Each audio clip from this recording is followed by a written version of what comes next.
EndGame, Paul Jordane. He's got the biggest shoulders I've ever seen. What's up, dude? I like it. What's up, brother? How are you, man? How's it going? You know, I really wanted to start out by saying I saw that you had started a thing, and I saw that it said stream something, and I went to go click on it, and it was like something like, okay, sign in or pay for this, and I was like, well, Paul's got a thing, and I like him, and I wanna listen to it, and I want to see what it is. Right. And I was like, you know what? Let's just do a code thing. Let's kind of so let our powers combine. Yeah, that had to be Streamlabs. So I just switched over from Caster.io to Streamlabs, and apparently they have like a thing to where you can donate to the live streams. Okay. I haven't set any of that up, so that's probably why when you clicked on it, it was I stream it straight to Twitch, YouTube, and Facebook. Oh. And so Streamlabs has its own thing where it consolidates it right there. So that's like a separate page, but it automatically puts it on the tweets. So that's why I started sharing the YouTube link onto Twitter, because when I realized I was like, no, just watch the show, guys. Just watch the show. Don't worry about paying anything. You don't have to pay anything. Just watch the show. That's the worst thing, though. It's like, before you even get to watch the show, you got to pay for. No, you don't have to pay for anything. It's Streamlabs. I'm not familiar with it myself. I just bought a year subscription for it because I was like, oh, this is a pretty good deal compared to the other ones. Let me just jump in right now. It's got to be a good one. And now I have so much to learn with it. So that's my bad on that. You know, this is my fourth year, maybe my fourth or fifth year doing this. So. You and I are what is like 218th or 19th episode, and I still say I'm still beginning. I'm still in the middle. I'm still figuring it out. It's still an ever evolving process because I'm hopefully going to be very good at this, and especially now when the stakes aren't as high. You know, the stakes aren't as high. I can have the mess ups, and I can have the figuring it out, and I can have the bugs, and I can have the. How many times have you lost an episode that you recorded yet? Exactly. Exactly. That's too many.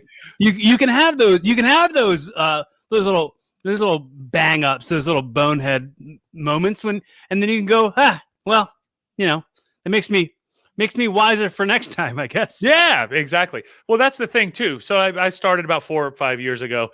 Mine's been more on and off. So I started Spitting Venom Radio. And that's a podcast that my friends and I used to do. We started doing it that way because I like the idea of having some people around me to be able to do the podcast, because I just didn't like the idea of doing it by myself. Like, why would anybody want to listen to me by myself? That's a weird thing, you know? So I started out that way, and we were doing it, but then we started having issues trying to like manage the time to get together and stuff. So then it fell to the wayside, and we weren't doing it so much.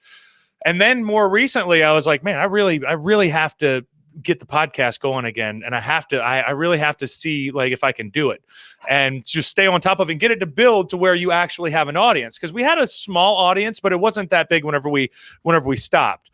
So this reboot, we still do Spitting Venom Radio, but I started doing the just Jordane stream, which is a live stream kind of podcast type of deal, and it's literally only me for an hour talking about a little bit of everything, really. And I see that, like, especially with your shows, you're always constantly evolving. That's a big theme with mine as well, where we're constantly trying to evolve ourselves into something better. Now, your better for you is better for you, and my better for me is better for me, but my better isn't necessarily your better, you know? So we're trying to figure out what works for us. Right. Because you know, I say this all the time. Let's say your audience or your goals, whatever they are, they're not going to find you unless you're doing the work. Right. I like that. Yep. Exactly. I mean, for sure, I haven't met my audience yet. They haven't seen me or discovered me yet, but I think eventually they will. But at this point, the stakes are low, and I'm just making sure the message is genuine and the sincerity is very transparent. And it's all a figuring it out process. I mean, that's everything, really. Right. That's really everything, you know?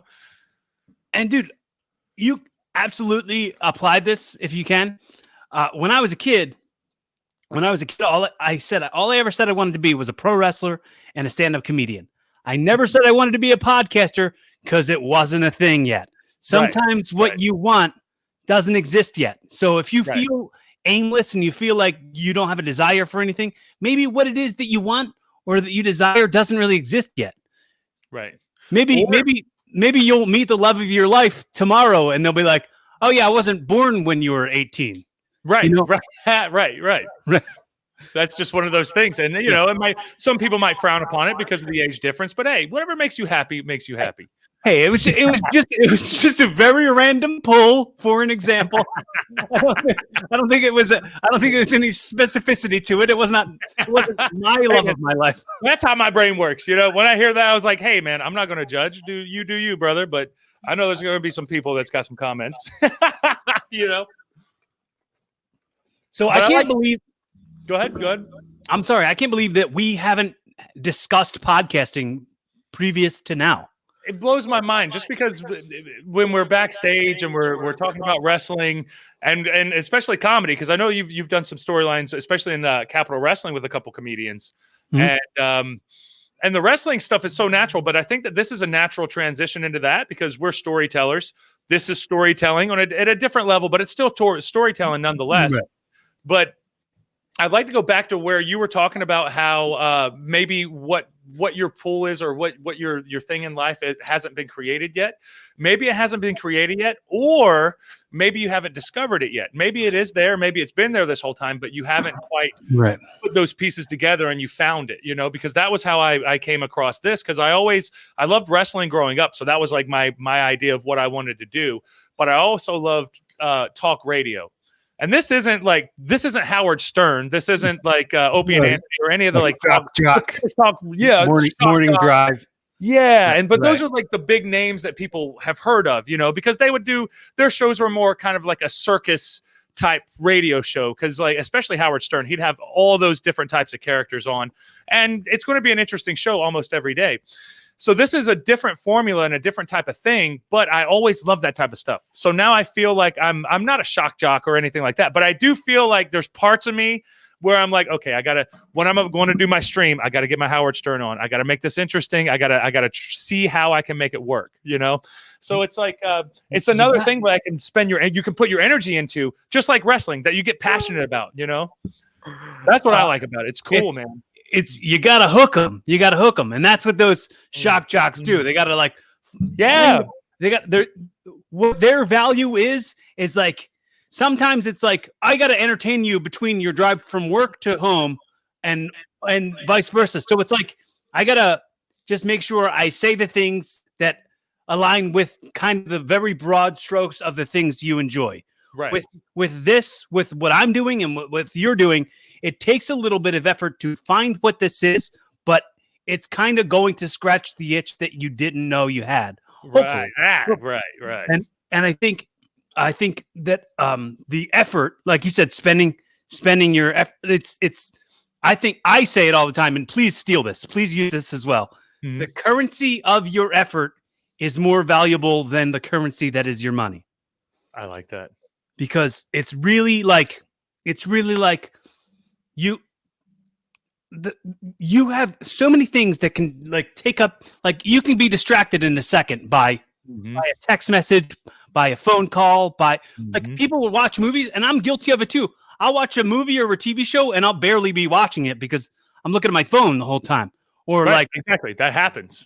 Going to the weird things that happen sometimes. Right. Exactly. You gotta check everything. So if we can provide some of that sitting on the toilet talk and you're gonna download and listen to these episodes. Exactly. Absolutely. If it's something that will sort of be on brand with the stuff that you poop to. Right. Put me in it. Exactly. So and that's the thing too, where I tell people where they're like, oh, I don't know if I have time for your show. I don't know. No, that's okay. Put it in the background. It's not like you have to sit there and just listen to everything exact. No, it's more of a hangout. Let's just, if you hear something that you like and you laugh about, it's enjoyable, cool. But it's if I'm doing this thing every day, or if I'm doing as often as I do, it's more about that continuancy of having each other there, where we're passing this message to each other, and it's more of a positive message, and you are too. But for my show, we have more of a positive message, and if we're doing that every single day, it's only going to have positive effects, and it's only going to have you continuing on symbiotic relationship with the listener and the broadcaster. Exactly. I got it. And you find people with the same way that your mind thinks, you'll eventually find them. But you have to put yourself out there enough for them to be able to find it. You know, that's the hard part, is getting to the point to where you have plenty of people who think the same way that you do, and you have your little community, because we all don't mesh together, you know, but you want to find the right people that will mesh well with you. And then you have your community and you build it, and it's pretty awesome. Like, I have a small community right now, but it's pretty cool because we have a lot of people that think very similar to each other, you know. Like-mindedness is important because not only that, it helps you find things you didn't know existed. Mm-hmm. You can find that can be the thing that you find that was your missing ingredient this whole time. Like, and that could just wind up being by some chance. I love the idea of like the resources that connected all these things. I'm like, oh, well, like, oh, I introduced this friend to that friend, and then they did this amazing piece of work together. That lights my fire so hard. Yep, exactly. And how it all comes together like that, because then eventually you realize, like, it's a small world. It's a small world, and we have a lot of like-minded type people working together, you know? And then you see that the more that you get to know different people, you start to see pieces of yourself in them. And then you realize that maybe you do have more to do with people than you think, you know? Right. And then people separate themselves a lot with like the different hierarchy of value. So you have things that are important to you that aren't important to somebody else, you know? And then people get angry because it's like, how come you don't like Doritos like I like Doritos? You're an asshole.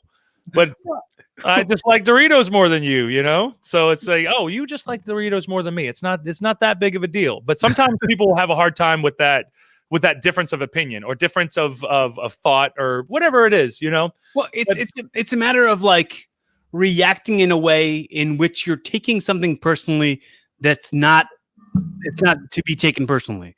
Like, right. That's a good point. It's really like my liking of this doesn't discredit your liking of that. My disliking of that doesn't mean you're dumb for liking it. It's really like okay, well, I know not another person will have grew up in the house I grew up in with the siblings that I had and the mother that I had.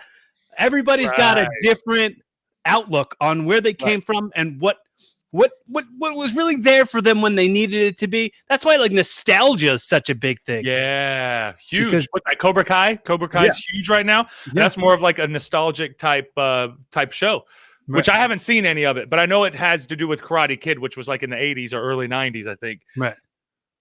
Yeah. You didn't watch Karate Kid? I saw Karate Kid, not the new one. Of course, I saw Karate Kid. Come on, man. I had my first existential crisis with Karate Kid 2 because Mr. Miyagi's grandfather was dying at the beginning of the movie, and I remember watching it as a young kid, and I was just like, "Wait a minute, he's dead now? What is dead? That he's not coming back?" Oh, yeah. And that movie, that was the first time you faced. I have to look back at the different years and see like what I remember the scene too. So I have to go back and see that scene. Now you're bringing up some weird memories. Oh, it's weird how it got to this because I really did have that weird existential feeling where I was like, wait, death? You're gone? You just don't exist anymore? And then after that, I did not want to die at all. I was obsessed with that for like 6 months after that, where I was petrified of everything, and I didn't want to make the wrong move because I didn't want to have a heart attack and die, because I think the guy died of a heart attack. And nobody explained this to me, but I wasn't the type to ask people about it. So I was dealing with it internally, and that's probably not the best way to deal with things, because it's good to get a different perspective, which I've learned from then. But at the time, I had to deal with it myself, and I spent a little bit of time there just freaked out, and it was because of this damn the Karate Kid of all. That's why I refuse to watch Cobra Kai. I will not be watching it. It'll get you. And I haven't even seen it. But if they have those little pieces, there's going to be something that gets you, you know? Well, yeah. I mean, it's got such a level of cheese, and it's like forgivable. It's forgivable cheese. Right. You gotta appreciate the cheese. I mean, we're pro wrestlers, so it kind of comes with the territory, you know? So when you were a kid, did you go to church or anything? Did you have a system built for that sort of thing? Like, were you raised by religious upbringing in any way? No. So I'm from Florida. I'm originally from Florida. Where they don't have God there. They don't have God there. I mean, you drive down the interstate and all you see is Baptist church, and there's a few Catholics. Catholicism wasn't that huge down there. It was mainly Baptist. It was Black Baptist, White Baptist, and everything in between. And there was there's other ones that are more. They're more like the Baptists are kind of like the mainstream Southern church type stuff. So it's like a little more accepting and stuff like that. But there are some small churches down there that do like the hellfire and brimstone, which is very exciting. If you're the type of person like me, to go down there and just listen to a charismatic guy talk about you're about to go to hell if you don't straighten your shit up, it kind of has you believing it a little bit. But no, so like where I grew up at, I'm the oldest of 6 kids, and the parents weren't necessarily there. Like, I don't know my biological father, so I dealt a lot with my mother and dealing with my younger brothers and sisters. So I didn't have a lot of time to worry about. I don't know. It's weird. I know that it's such a cornerstone when it comes to religious belief and those types of. It's a cornerstone for people, but I just didn't have that ingrained into me at a young age.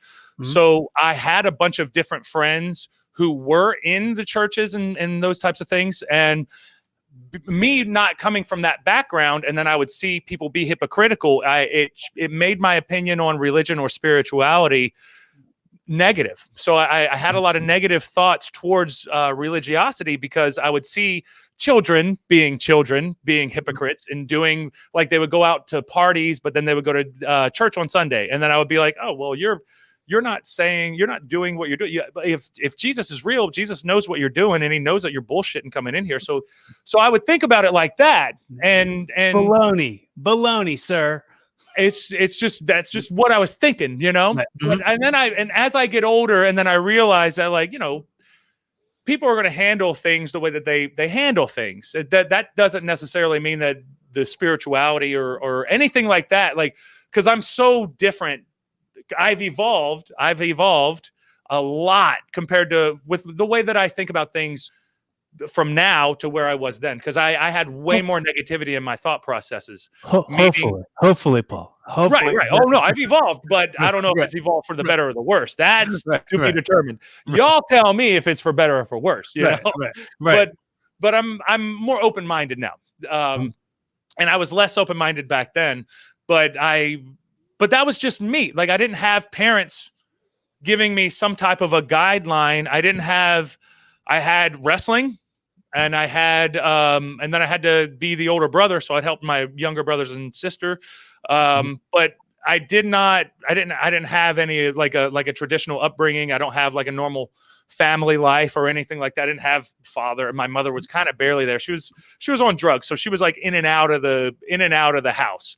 So I was basically kind of spending more of my time taking care of my younger siblings, because there wasn't anybody taking care of them. If the step parent and the actual parent are not they're around, but they're not really around, you have to take responsibility. So I had to take responsibility very young, and I had to worry about those types of things very young. So it was an interesting way to go about things, you know, but all these steps kind of turn you into the person that you are. So I appreciate it.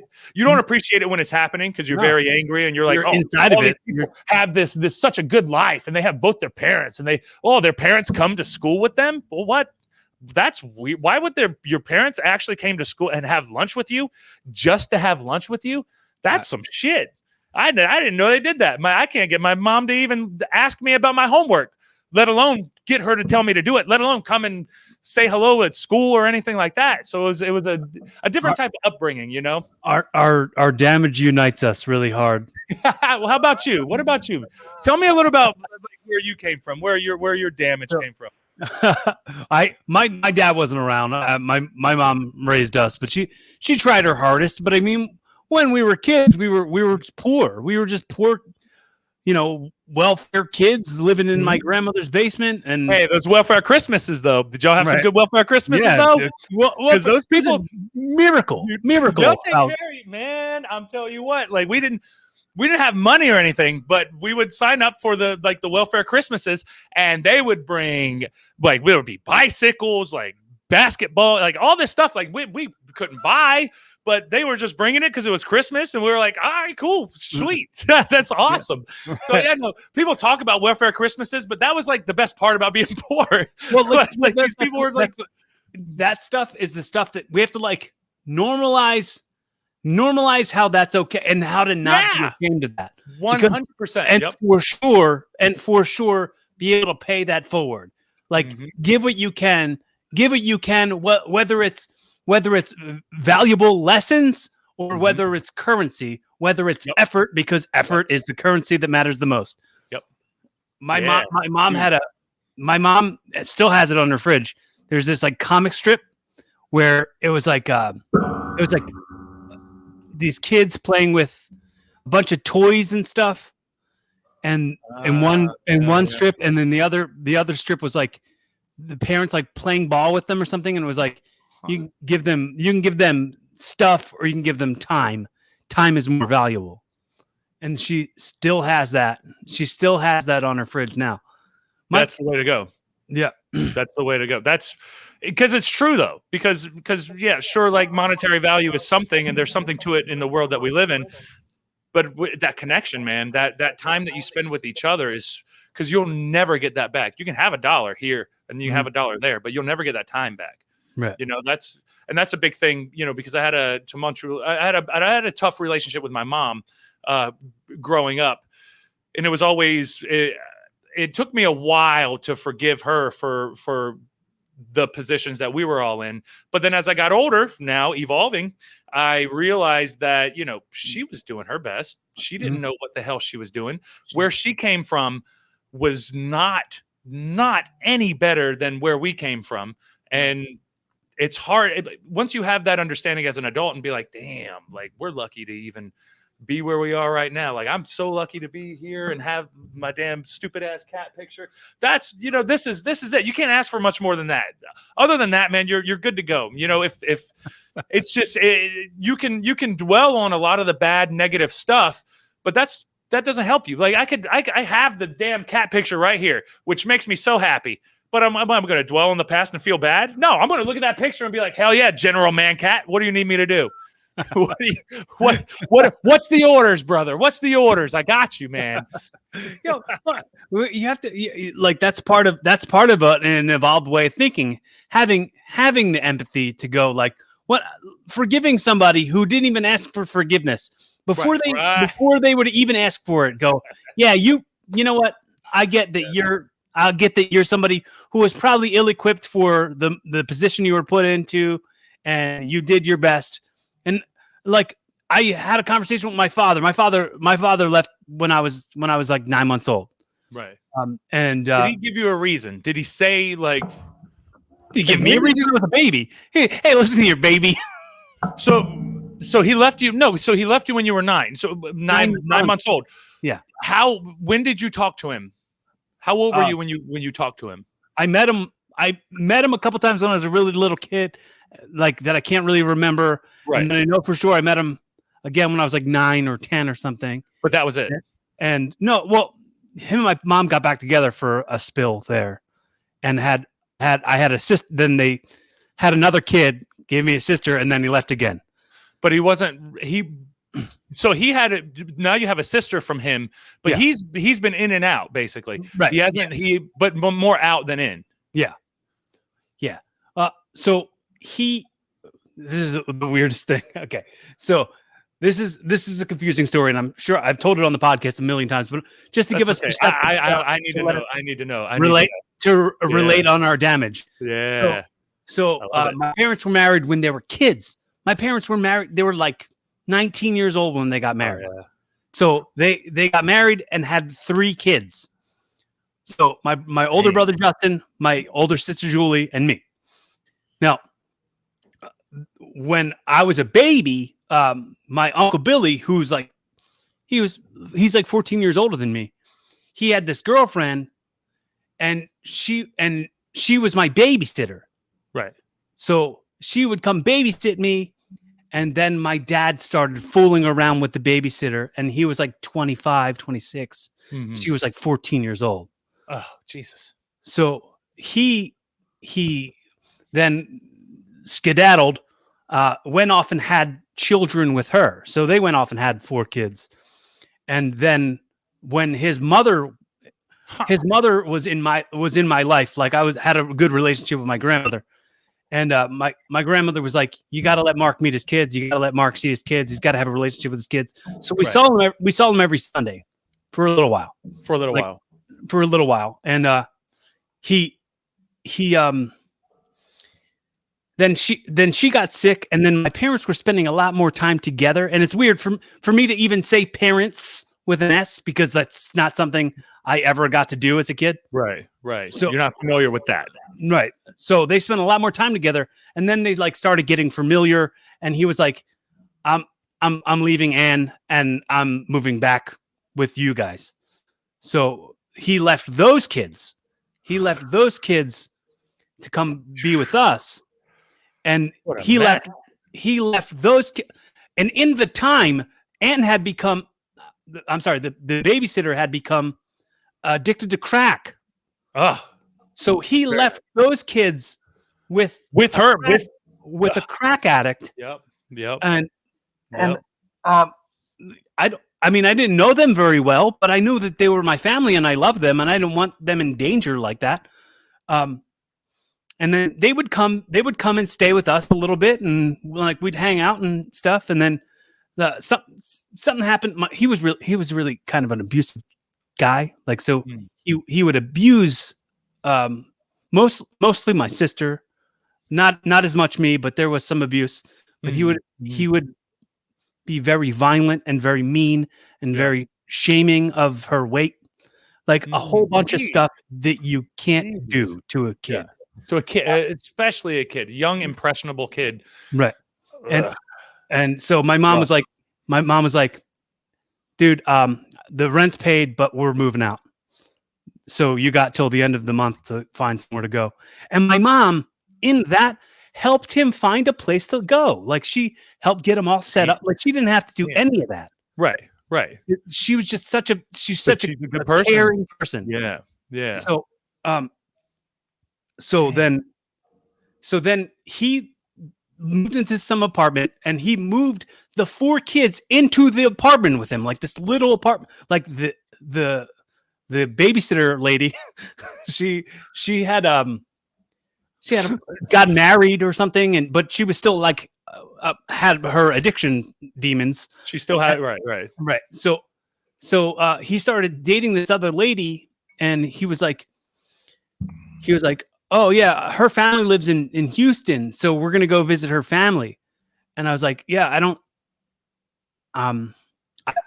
have a really good feeling about that. I feel like what you're gonna do is you're probably gonna go down there, and you're gonna like get married to her, and like you're gonna get a job there, and you're gonna go live in Houston. And he's like, nah, that'll never happen. It's too hot down there, and I hate Helen. And I was like, okay.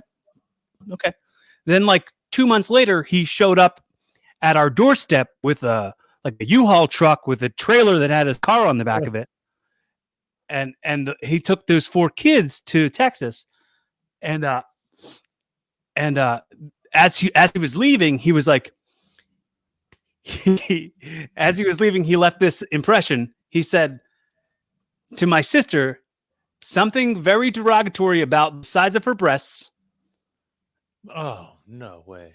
And then he left, and we didn't talk for a while, but then like comes all back around, and I'm like, I can't ever not forgive him, because that's who he learned to be. Like, he was ill-equipped. He didn't know. And I just like, dude, I was so better off to be left with my mom, and those kids needed you so much more than I did. exactly. It says that my hold on one sec. It says that my cam. Hold on. Okay. I think I'm popping back up now. We should be good. The fact that he was there for my other siblings and they needed him, and he became a good father for them and a moral compass for them. But At least he did that, though. Am I on your side? Because it's black on mine, but I don't know if I'm. It says that I'm in, but I don't know if you can see me. It's just like a frozen photo. Because it says that I'm on. I don't want to.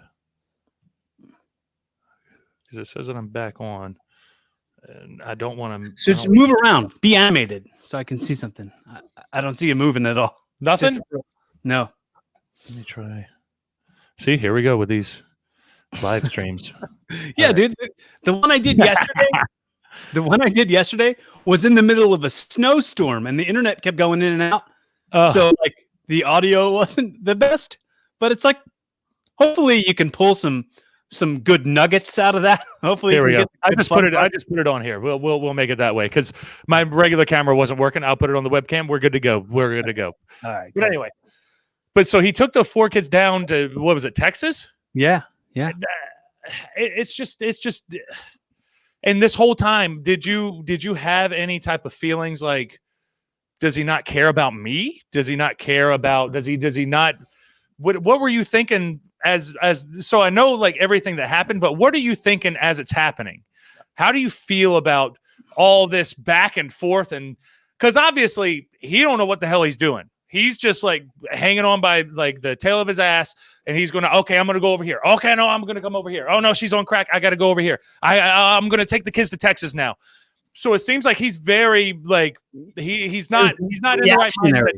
Yeah, exactly. Very reactionary. It's like life is happening and I have to react to it. And that's not the way it kind of inspired me a little bit to not live that way. I want to be a deliberate creator in my existence. So when it came to that stuff, and I would think about it and I would not let my value get wrapped up in it because I know, I mean, of course my value was wrapped up in it when I was a kid and I was watching my mom cry every night, but it was not like upon reflection, upon maturity, and upon meeting men in my life who were role models. That's part of what pro wrestling did for me. That's like, I didn't have a male role model, and wrestling kind of gave me that. Yep, me too. Huge. That's exactly.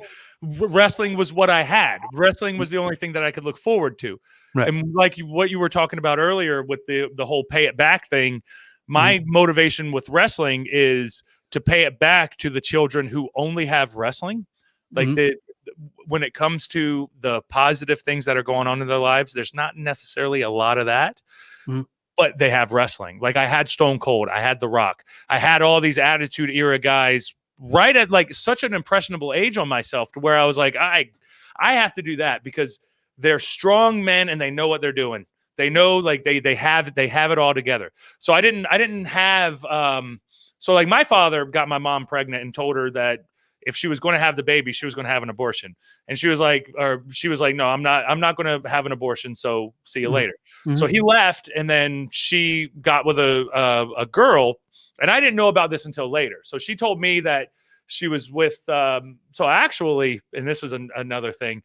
So my mom's girlfriend, who raised me up until I was about 3. And then when I was about 3, I was born in Maryland, and then I moved to Florida. And moving to Florida when I was like 3 years old.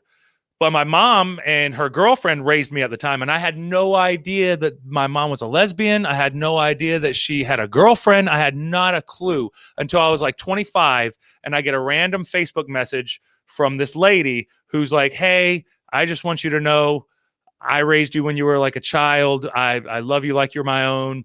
I was there when you were born as a baby. And then I was like, oh, okay, cool. So I asked my mom about it, and she was like, yeah, this is somebody I never told you about. Sorry, I never told you about her.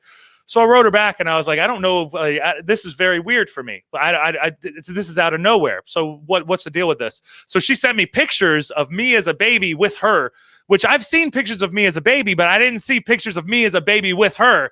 And then when I saw the picture of me with I was like, man, like my whole life is a lie. Like you didn't tell me none of this stuff. All I know is like, okay, my father didn't want anything to do with me. So I don't even have I don't know anything about that side. So I've only had my mother's side of the family.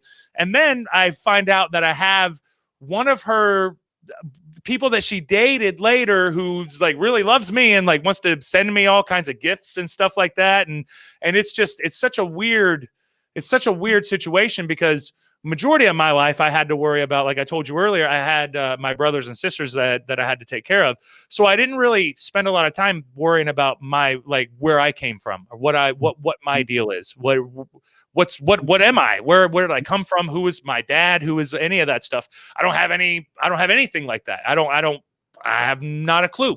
I only know stepfathers and stepdads and dudes that I've dealt with and stuff like that. So whenever I think that looking back on it, becoming more mature and looking back on it, I think that the reason why, like, I love wrestling now and I love being a wrestler and I still do, I've been wrestling for 15 years now and I still just love it just as much as I did when I was a young kid. It's just one of those things that I feel like it's turned me into who I am and it's helped me in such a positive light. Like I have to give back to wrestling, even though I'm not like John Cena and I'm not making killer money. Right. It's beyond the monetary aspect of that because I'm still that little kid who had that dream, who was like, I gotta escape this and I need success and wrestling is the success. We're marks, dude. We're total marks. Hell yeah. Exactly. 100%. Yeah. And I'm still living it, Another thing that you and I have in common that I didn't know, we both got lesbian moms. All right. Lesbian moms. There you go.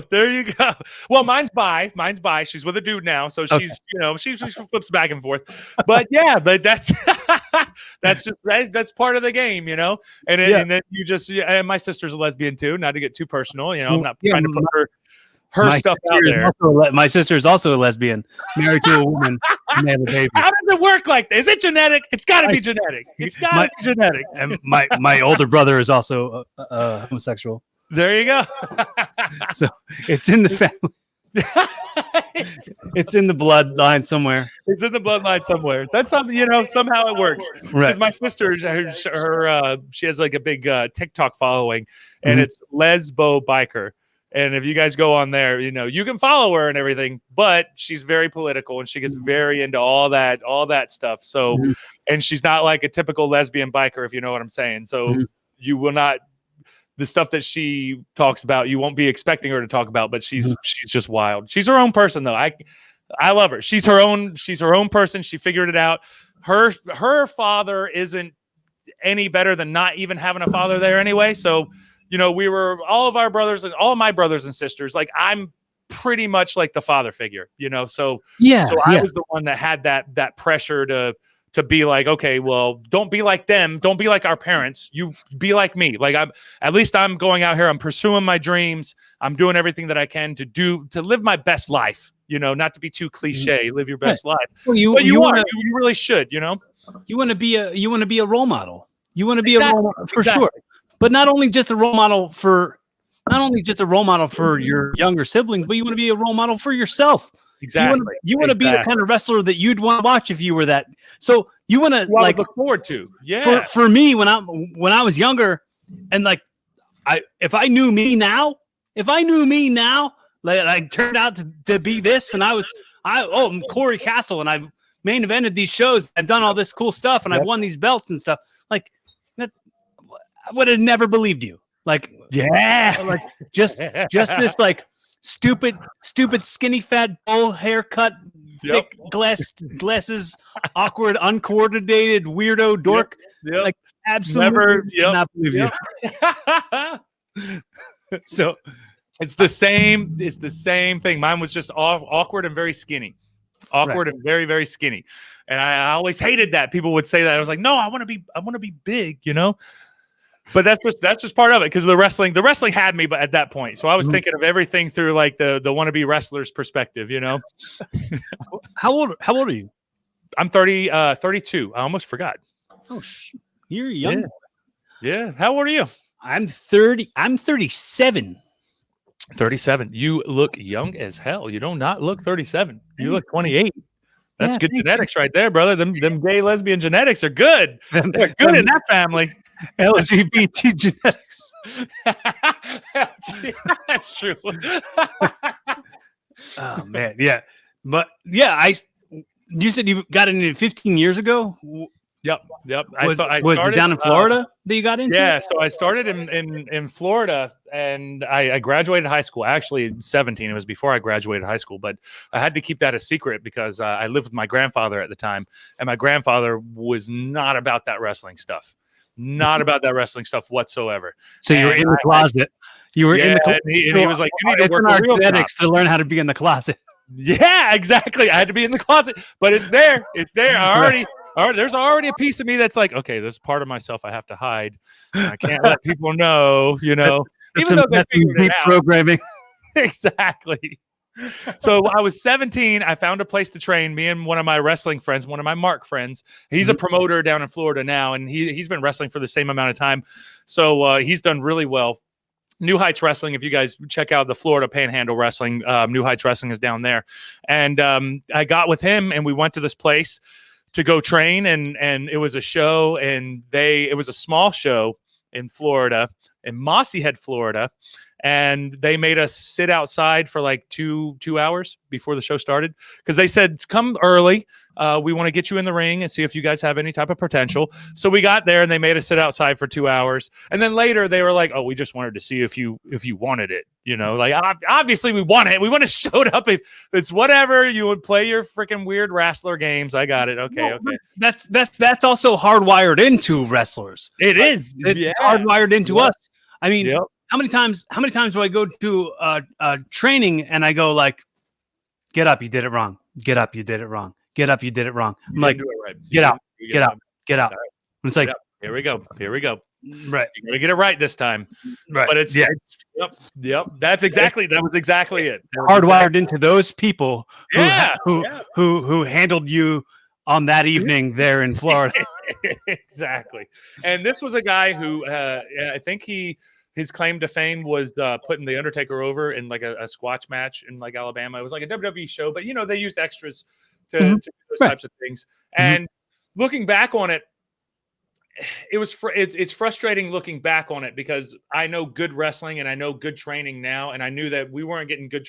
I didn't get good training until I got signed, and then I went to WWE, and then I learned from Tom Pritchard, and that really opened my eyes and made me understand like.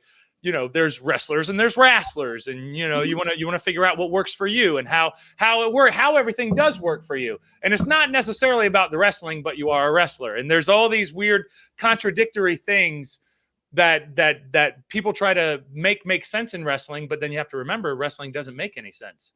So it's one of those things where it's just crazy. It's crazy. But yeah, like going back to breaking in, I was 17.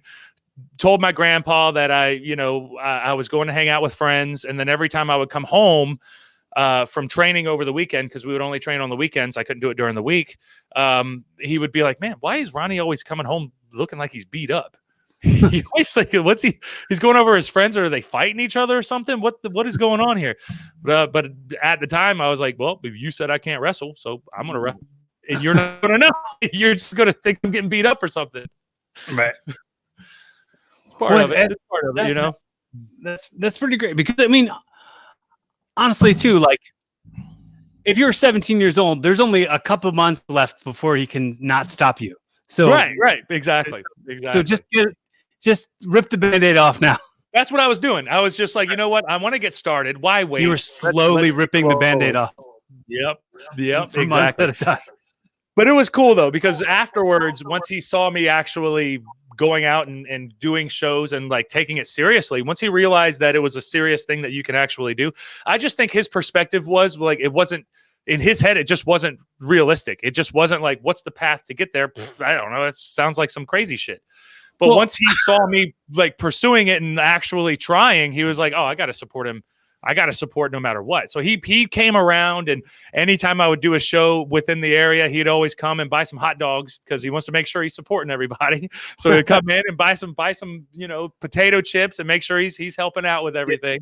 Get the vendor some bucks. Get the vendor some bucks, When, a lot of times down in Florida, the vendors are the vendors are the promoters, and they're all the same. They're bringing in their stuff. I mean, that's not just Florida. That's not exclusive to Florida. That's everywhere. That's true. That's true. That is. After a while, you start to realize like it all kind of meshes together. Where wrestling is wrestling, whether it's in Florida, whether it's in Massachusetts, whether it's everywhere that I've been, it's pretty much wrestling. Wrestling's wrestling. Universally, yeah. I mean, there is like the level where everybody's got jeans on. Yeah, and then there's a level exactly. Yep. Yep. If you go to shows where like at least 2 or 3 people are wearing sneakers in the ring, like it's probably jeans and sneakers with maybe like some like burlesque kick pads that they bought at Walmart. It is what it is. It is what it is. Or back when I first started, it was always the hot topic. It was always the hot topic. Right. Oh yeah, it would always be the things with the spikes, and then like the Jinkos type jeans, and they'd have like some type of a gothic type look to them, and right. It was always like a very skinny guy who wasn't very athletic. Everybody thought they could be Jeff Hardy. That's the thing. That's exactly what I was about to say. Yeah, and that's cool because Jeff Hardy did bring in a lot of people that would not have been wrestling fans had it not been for Jeff Hardy, right? So there's definitely room for Jeff Hardy because Jeff Hardy's the man. I love like the Hardy Boys are some of my favorites. Right. I think I have a pretty similar story of like not getting trained the right way first. Yeah.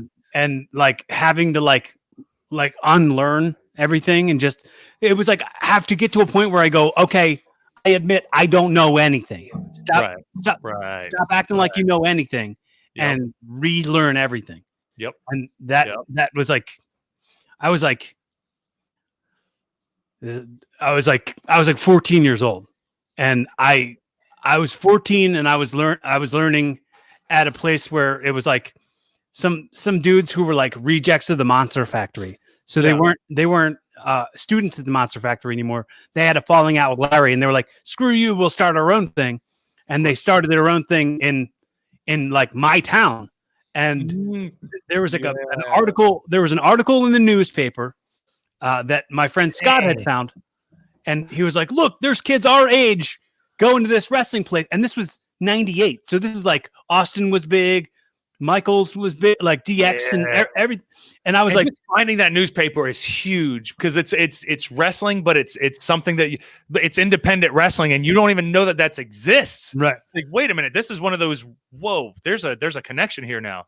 So we started going there, but then we'd also start going to like indie shows around, and we'd help them set up chairs and help them put the ring together, like all that kind of stuff. So we'd see some real wrestlers, we'd be like, "Oh, we want that." Yeah. So as the place shut down, a couple of my friends that I made there had found the CZW wrestling school. So they all went there, and I was 16, and I got it. I just got a job, and I sold my bike so that I could pay the tuition to start going there. And the things you do, those sacrifices, baby, those sacrifices. No, just you get yourself used to those sacrifices early, so that you really do.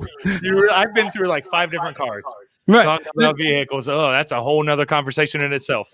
And also like the sacrifice of like missing out on going to people's weddings, missing out on going to holidays or birthdays or anything like that. It's all part of the sacrifice that you make when you go like, "Oh, I'm going to go instead. I'm going to go this weekend.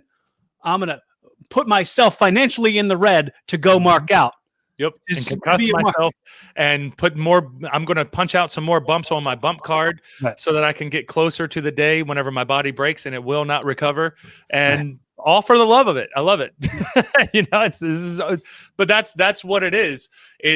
It's a crazy art form that we all have our connection with, and there's some sacrifices that you need to make, and you're going to make them whether even if you don't want to, it is what it is. Mhm. Everybody has to do it. Even the top guys. Hulk Hogan's had 3 hip surgeries.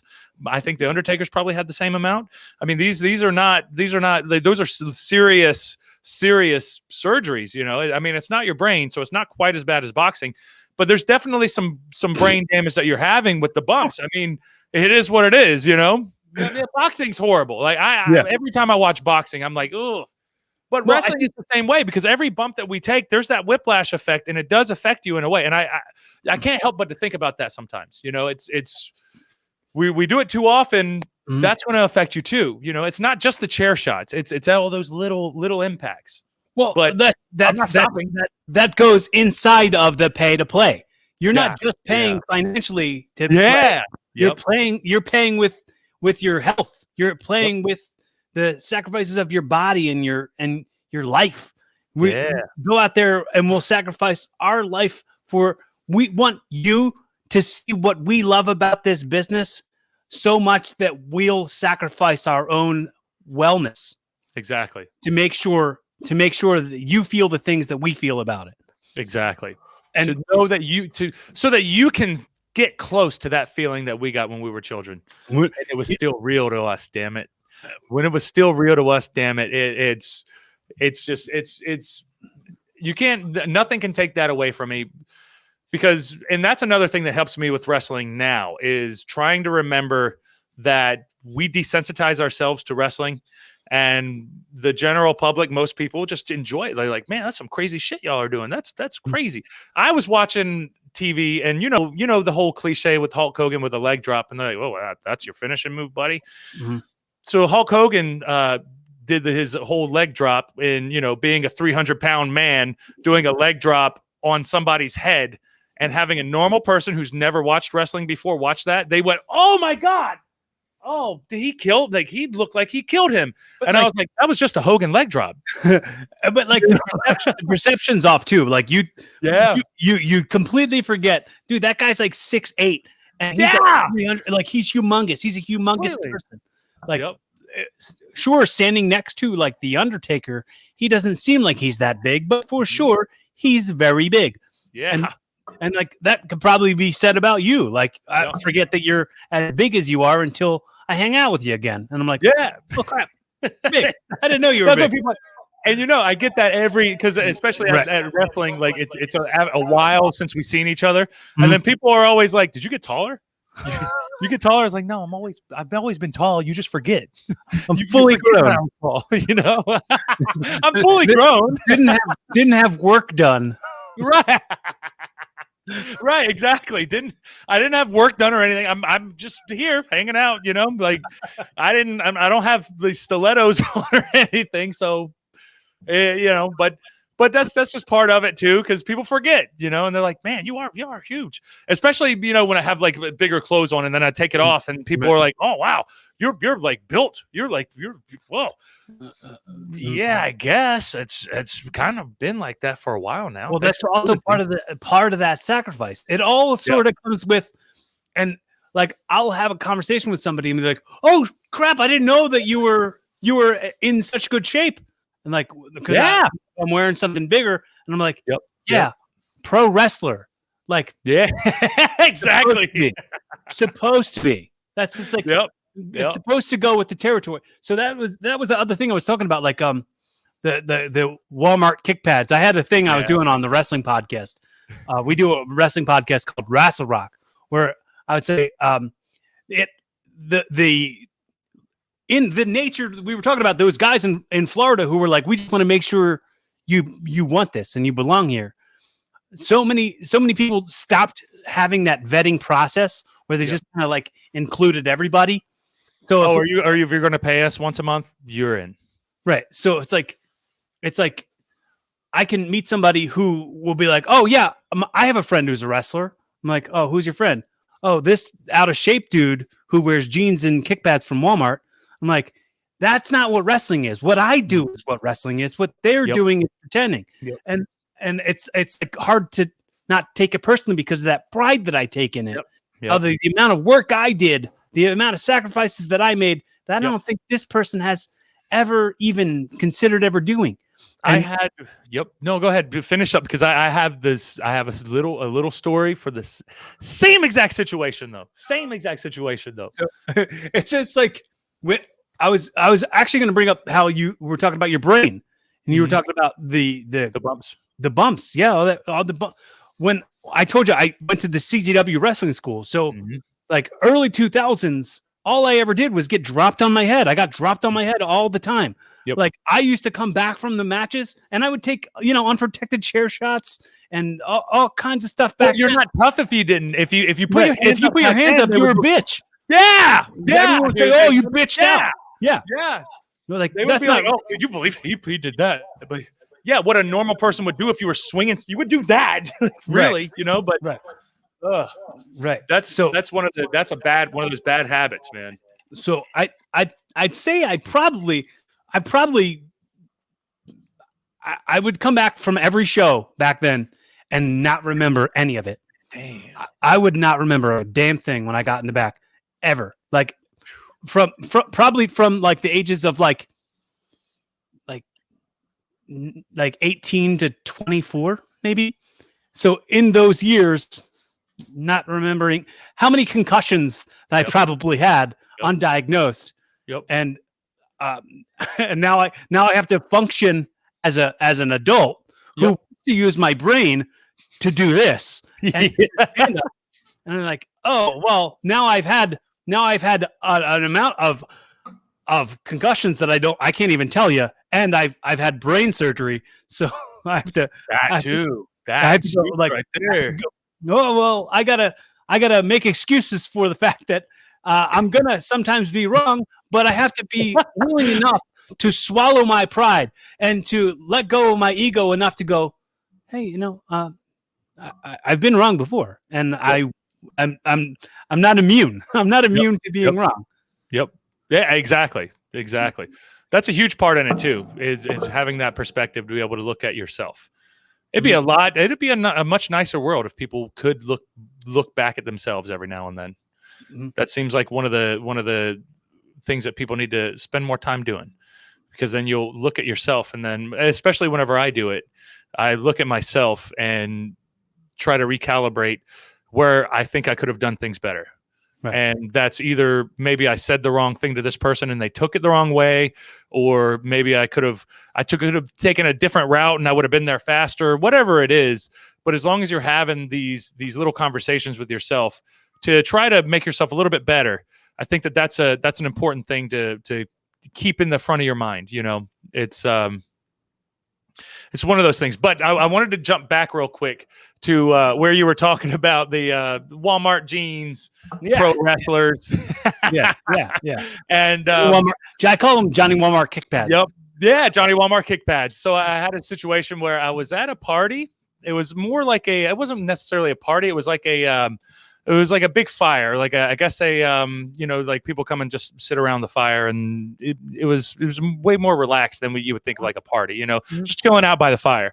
And there were some people that I never met before, but we had a mutual friend who was a wrestler from Jeansville, from Walmart Jeansville, and we're nice, and I get along with most people, and I get it, but I have that competitive edge in me where like I take care of myself, and I want to make sure that I'm at the top of my game, and you ebb and flow, and certain parts of your game are going to get better than others, but you want to try to have an overall good game.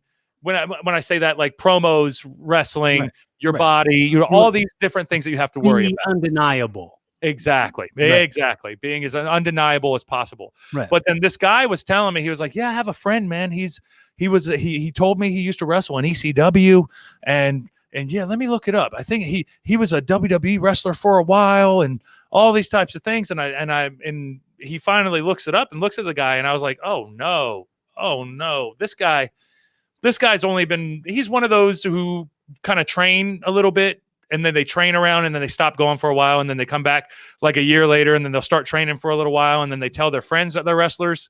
Mm-hmm. So that is that type of a situation. Right. And I just heard it, and I was like, oh, geez, like ECW, he's not even old enough to have been an ECW wrestler.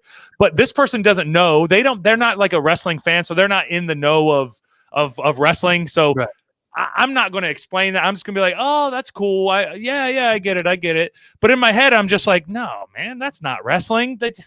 This guy's not doing us any favors. What do you mean, ECW wrestler at that? Like, if he were to be wrestling during that era, he would have had to have been on the ECW undercard, maybe if he could have gotten on to that point, you know. Right. But it's all just you know. But, I mean, it's wrestling. That's wrestling. It's all a matter. It's all goes back to that relation to what they're familiar with, because most people don't know any wrestlers. Most people have not met wrestlers, and they hear wrestling and they associate it with maybe the only person they had ever met who said they were in wrestling. And that person was not only poor representative of our business, but a liar and overselling their importance in the business. Yeah. So that's something they're getting worked. These people are, they're not marks, but they're marks in a different way. They're getting worked like marks. Yeah, they're getting worked like marks. They're the wrestler, whatever you want to call him, the jeans tennis shoe wrestler is working them. Yeah. He's working them like a mark, like you would work a mark.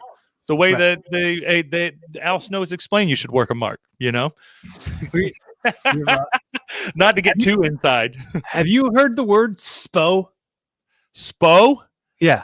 I've heard SPO, but I don't know. I don't think I'm familiar with what I use SPO. I use SPO to describe so many people, and I learned this in the business. And I'm so surprised that like other workers that I talk to, like haven't heard this word. Yeah. SPO is a self put over.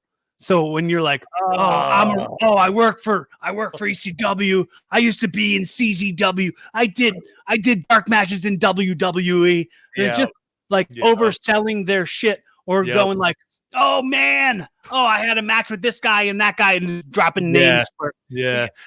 My problem is I undersell my shit.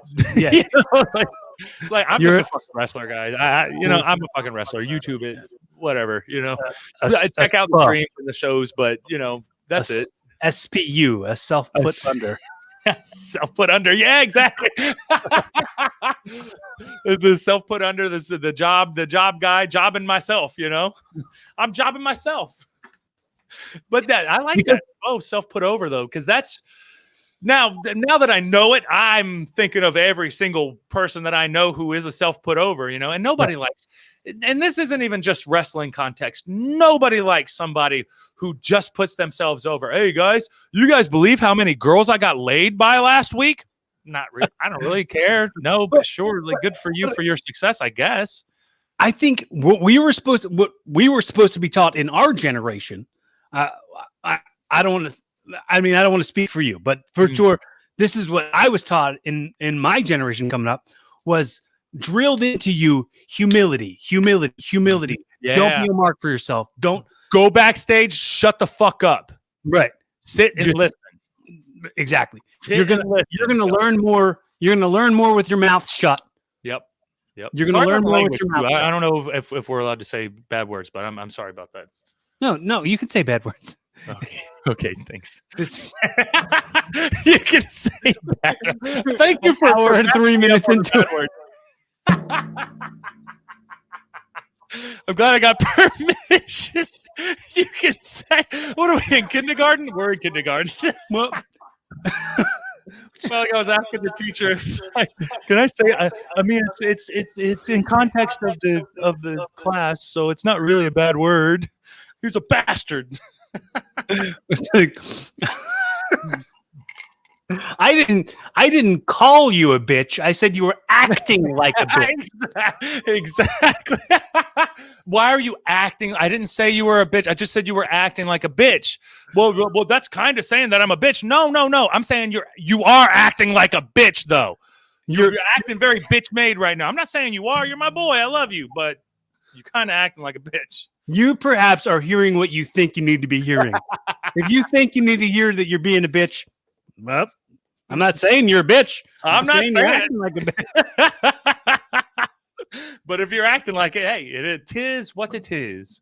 It is what it is. There's not much you can do about it. You are what you are. I guess we are what we are, though, right? Yeah. I mean, It's a weird thing. I wanted to get into this like little quick story about it. It's not even super important, but I was on a show where I had a friend come visit me at the show, and she came and watched me, and she was like, "You're the only person here who's like wearing custom made gear, like wearing something that has your name on it and it's tights. No one else is wearing. Everyone's wearing some like loose jeans, or everybody's wearing shirts. And it's like, why do you do that?" And I remember exactly like I had an answer like that, and I have never stopped thinking about this moment when she said it to me, and I went, because I'm proud. I'm proud of this business. I'm proud of the fact that I get to do this. I'm proud of the fact that I want to stand out. And the fact that I just heard that I am. Mm-hmm. So you want people see that you're taking it seriously. Yeah. So that's the thing too, is taking it seriously, because wrestling, a lot of people on the outside look at it as if it's not something to take seriously. But if it's your art, if it's your passion, you have to take it seriously. And I think that it goes back, it harkens back to what you're saying. If you're going to pursue something, why not go all the way? Why not do your absolute best? Why not try to make that difference? So that difference that we're making, it may seem insignificant to us, but it's just like who you grew up on. When it was like Stone Cold Steve Austin or The Rock, like during the Attitude Era, and these types of guys. Those guys you had a connection with, or I definitely had a connection with. And that gave me the motivation to be like, okay, well, these guys made a decision to go after it. And, Stone Cold didn't have the best personal life whenever he was growing up. So there's a little bit there where I can take from and be like, okay, well, I can do that too. For us being wrestlers and for us having the platforms that we have, it's wrestling is what it is. I think that having that message to show that you can do it. It doesn't matter where you come from, what you come from. You can do it.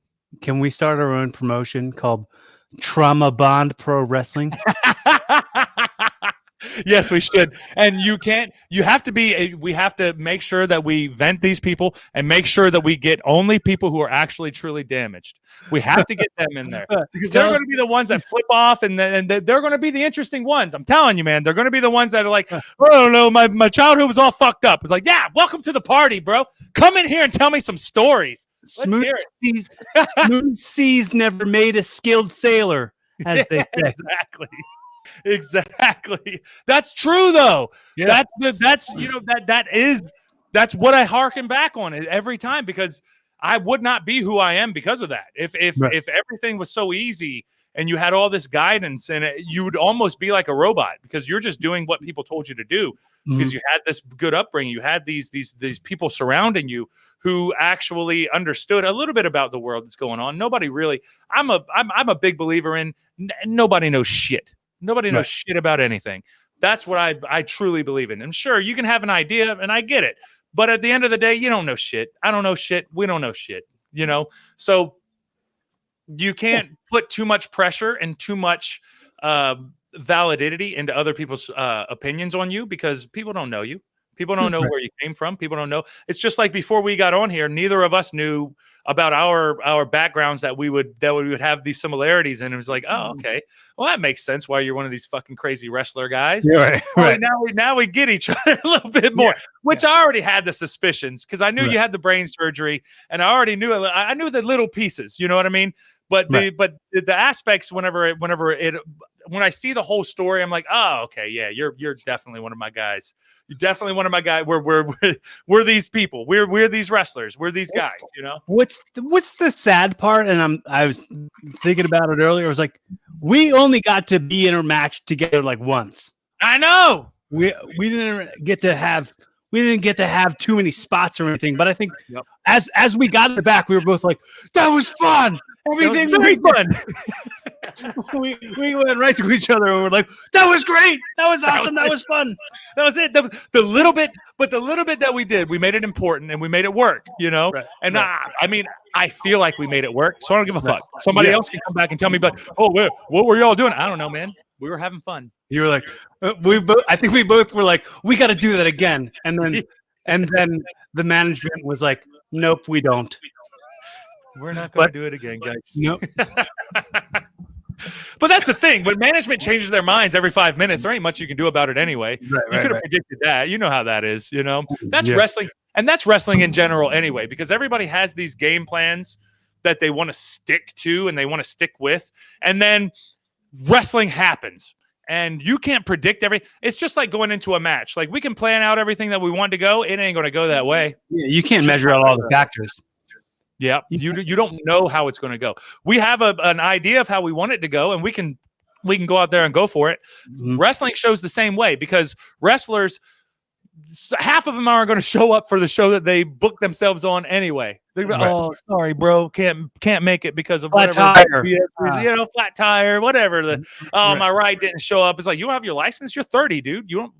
No, my ride didn't show up. It's like, you're driving me crazy. I've done a few shows before, but that's wrestling for you, you know? And eventually you start to realize, after you've been in it for a while, you start to realize that, like, oh, I understand why Vince McMahon, he does it with an iron fist the way that he does it.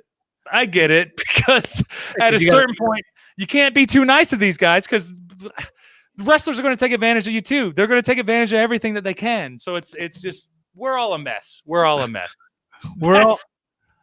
Here's a statement I've said a million times in my life, and absolutely apply it. You use it if you want. Say, we're all dreamers selling dreams to other dreamers. Yeah, you damn right. You damn right. Damn, that's a good one. We're all dreamers selling dreams to other dreamers. Yep. That's damn.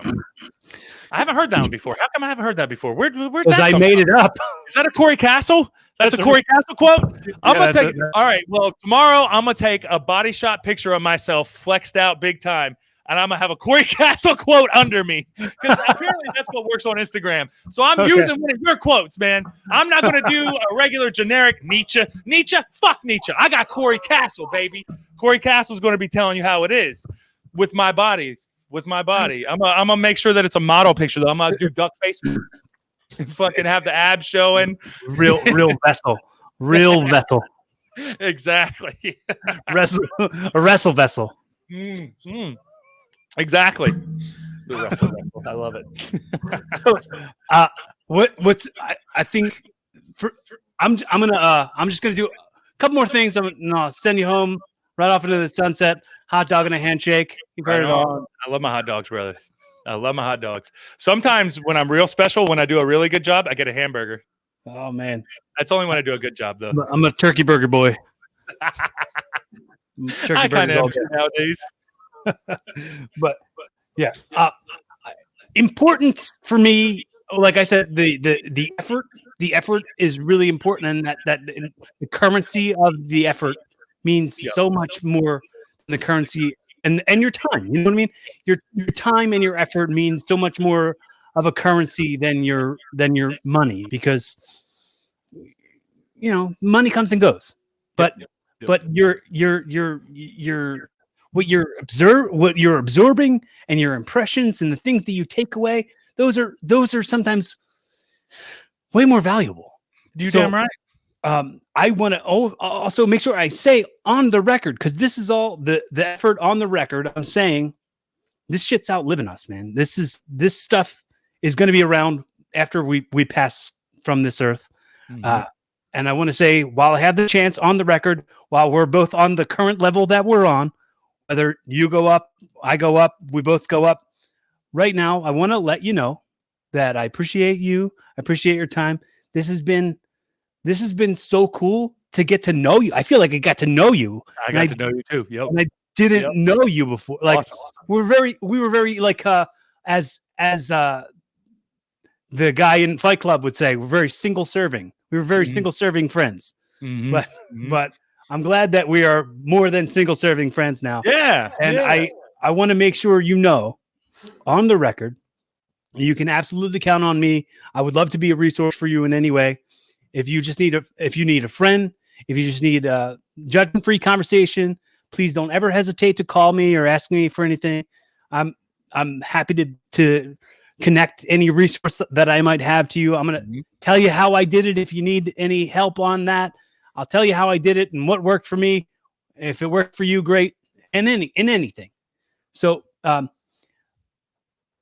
with all that being said, I appreciate that, brother. Same back to you as well. Just 100%. Same back to you. And that's why I wanted to do this, because I was like, dude, this is going to be awesome. I didn't even know that, Cory. I didn't even know that you had one. I had an idea because I've seen them in the past, but I haven't like researched too much into it, because I was like, because we were always kind of passing. We were like leaves passing in the wind. You know, we haven't quite made that connection yet. But now that we have that connection, and by the way, I do have one more thing that I have to show you, but I want to save it until we get to the very end. So you let me know once we're quite there, because I feel like we're close. So just let me know, and I'm gonna run and grab it. So you have to be patient with me. It'll take me like a minute, but I'm gonna go grab it real quick. Okay.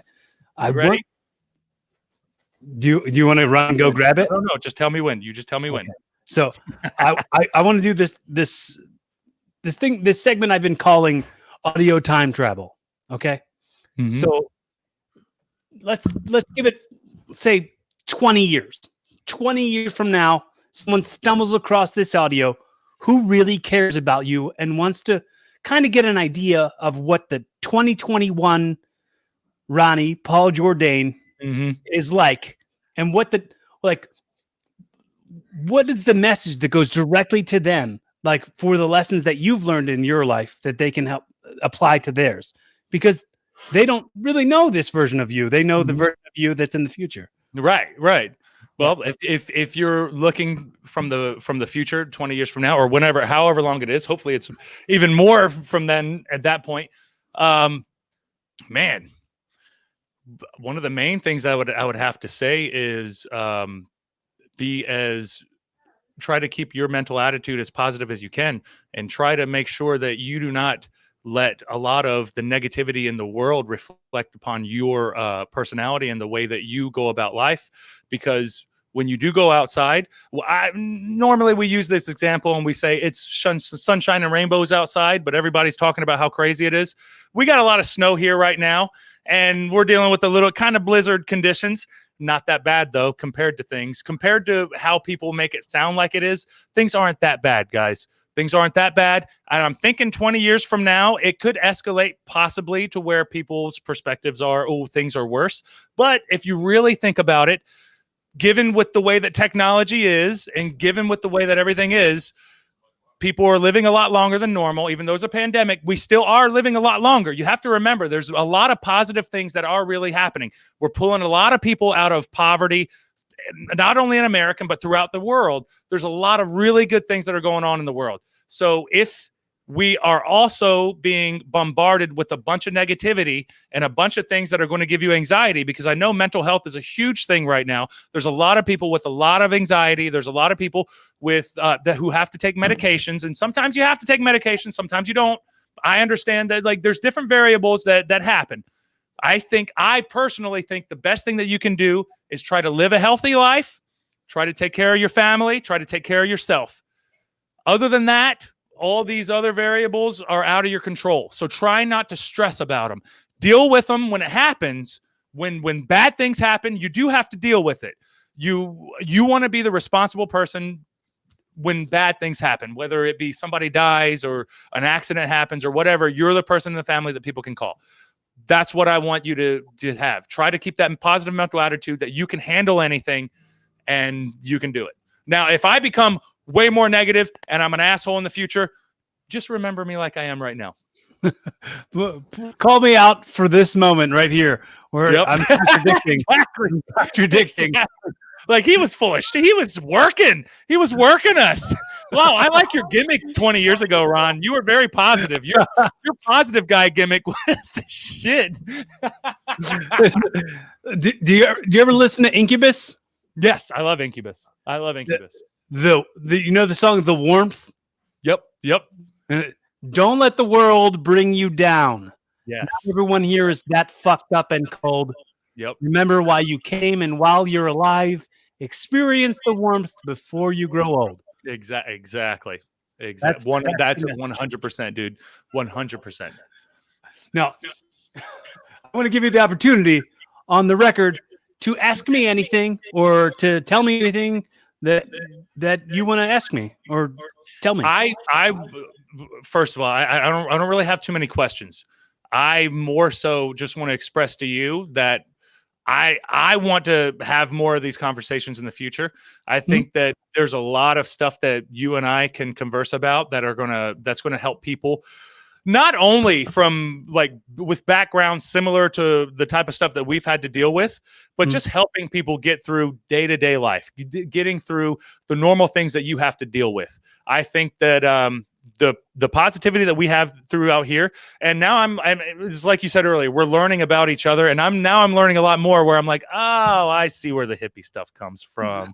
I see where that positivity comes from. And it's not like hippy dippy stuff, but there's a line of thinking, and it's still like, I'm not banging on drums, but my brain's banging on drums.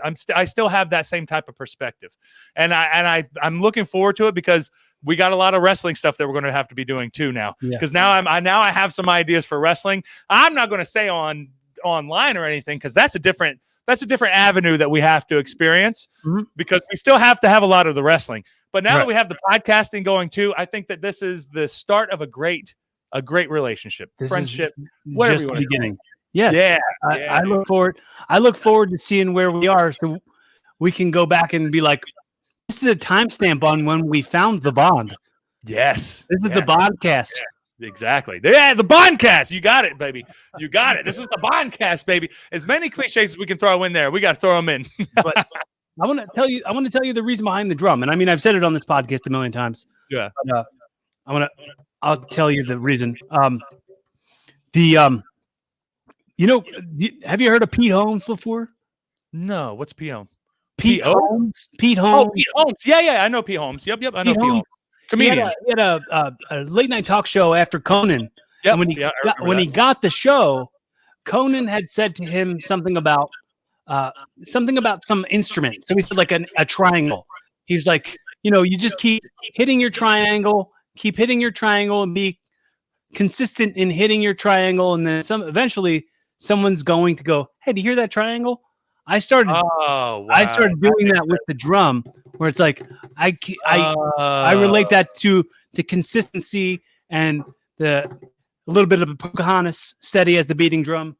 Yeah, exactly. But that's beautiful. But that's its own thing too, because I don't see a lot of wrestlers doing the drumming thing.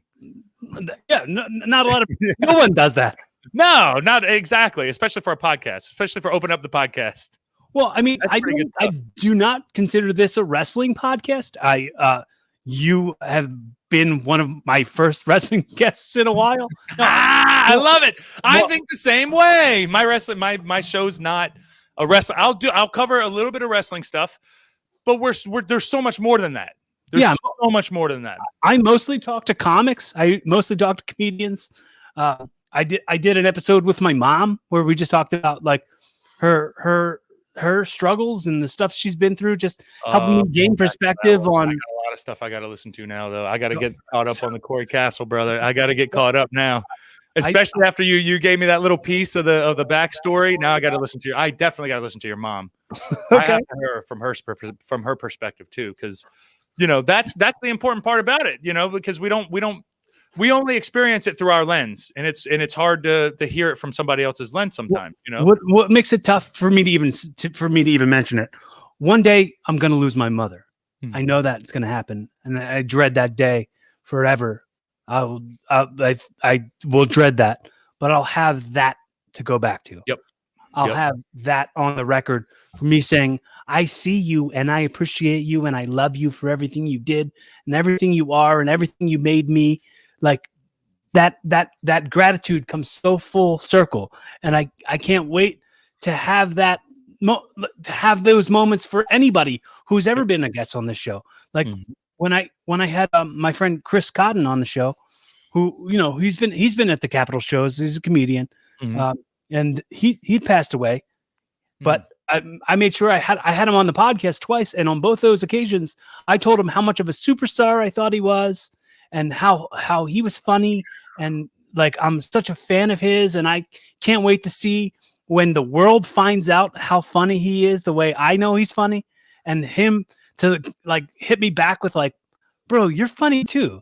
Like and like to hear that coming from somebody who I respect so much Yeah. And then being able to listen back to that and having that to like help me through the grieving, you know? Yep. Yeah. And I hope, I really want to do this for the rest of my life. So I started it when I was 33, and I'm going to continue going for the rest of my life. Keep it moving. So when I'm gone, the people who love me and the people who care about me can go back and like maybe get some nuggets. Yep. Maybe get some nuggets that they didn't know about me, or maybe like maybe not a ton of people are listening to it right now, but they can go, you know, maybe they'll go back and listen to it and be like, man, this guy was a bunch of layers. Like everybody's a bunch of layers. We just don't have time to listen. We don't exactly. Exactly. It's I heard this guy told me once, and I've said it a billion more times since then, but the word silent and the word listen are the same word. They're just letters are jumbled up. That's true. Damn. That's a good one. So that's another good one, man. Cory, you got a bunch of good ones here. Nuggets, man. Very true. Damn. I didn't even think about that. No. Why would you think about that? Who the hell's thinking about why that? Would you? Why? Right.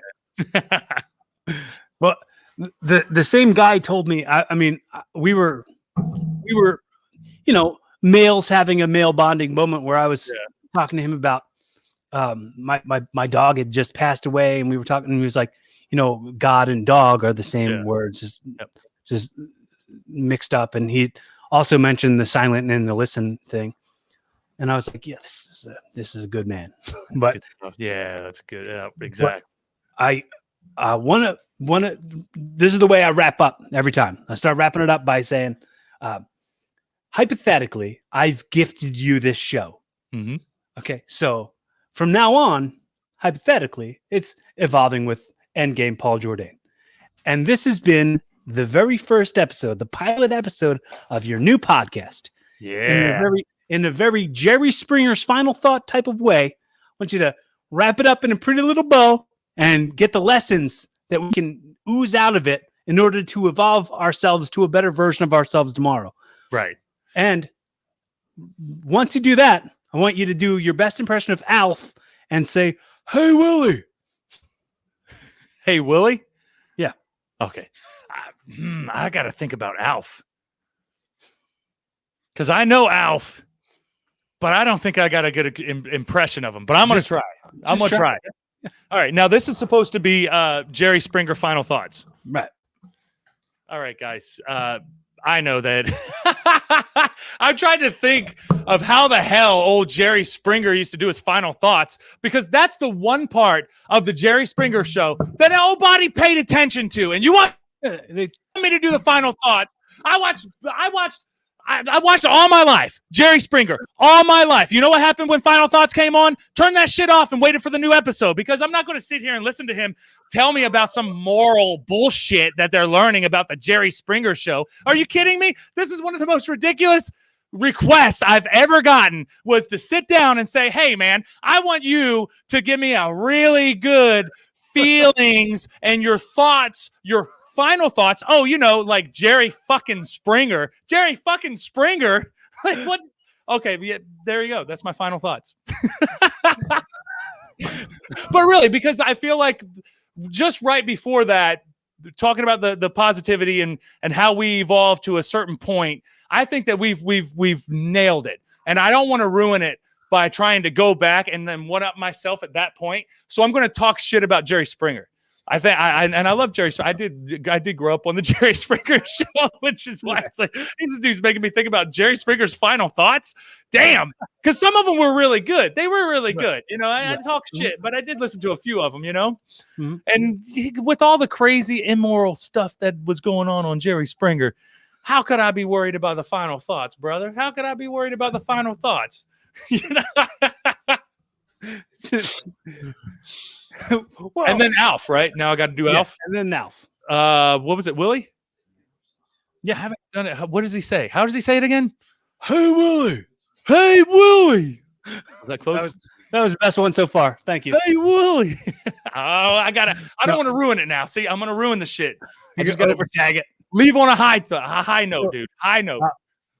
I want to say, anybody who's listening to this, all this stuff I said to Paul about being a resource for you, being judgment free, conversation, ear, shoulder. I'm here. I'm not hard to get a hold of. I appreciate you. And if you want, go back and listen to the other episodes. There's 217 or 18 other episodes. So far, man.